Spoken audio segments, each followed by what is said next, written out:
C'est la fidélité, sans compter la charentaise. Et naturellement, il faut pas que moi, avec le chien, la charentaise et l'église, il ne faut surtout pas que je trouve le cochon. Tu me caches ta luxure dans le placard. Tiens d'ailleurs, le placard... Non. Moi, le mari, la famille, la fidélité, je ne dois pas trouver l'amant dans le placard. Alexandre, réveille-toi! Il est presque 8 heures! Alexandre, lève-toi!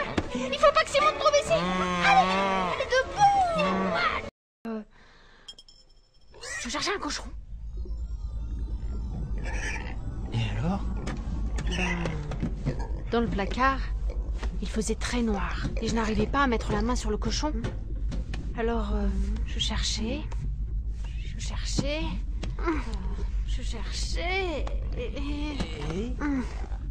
et j'étais sûre qu'il était là quelque part. J'entendais sa respiration.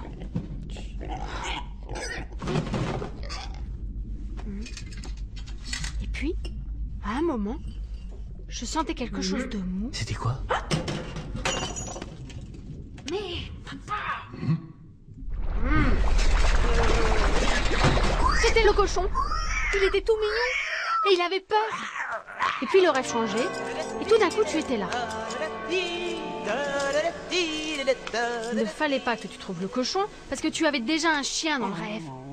Et c'est sûr qu'il se serait entendu comme chien et chat avec le cochon. Pour qui la belle pantoufle? Tu avais vraiment l'air content. Allez, mon chien, bouge du tout. Chope la pantoufle. Mais le chien pouvait pas te rapporter le chausson parce qu'il fumait la pipe. Quoi?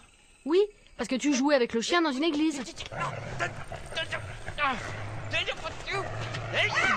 Mais à ce moment-là, tu t'apercevais que j'étais là. Et comme tu arrivais, il fallait que le petit cochon s'en aille.